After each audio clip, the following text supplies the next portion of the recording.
আপনি চাইলে আপনার ফেসবুকের পোস্টে লাইক, কমেন্ট, শেয়ার এগুলো লুকিয়ে ফেলতে পারবেন। আমি আমি বিশ্বাস করি না। আর দাঁড়ান ভাই ১ মিনিট দেন আমি আপনাদেরকে দেখিয়ে দিচ্ছি।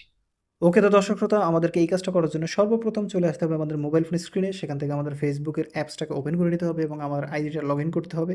তারপরে আমরা দেখতে পাবো কর্নারে এখানে কিন্তু আমাদের প্রোফাইলের আইকনটা থাকবে, ক্লিক করব। ঠিক এরকম ইন্টারফেস চলে আসবে। এখান থেকে আমরা দেখতে পাবো এখানে 3 লাইন রয়েছে, ক্লিক করে দেব।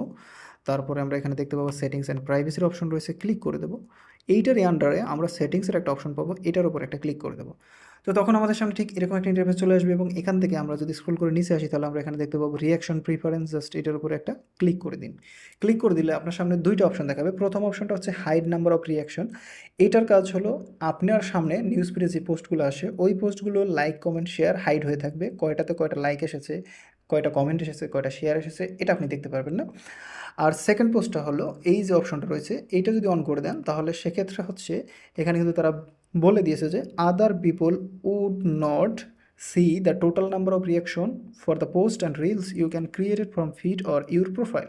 অর্থাৎ আপনার প্রোফাইলে বা আপনার ফিডে যে পোস্টগুলো আপনি করবেন বা ক্রিয়েট করে আপলোড করবেন সেগুলোতে কয়টা লাইক, কমেন্ট এসেছে, কয়টা শেয়ার এসেছে এটা কিন্তু অন্য কেউ দেখতে পারবে না।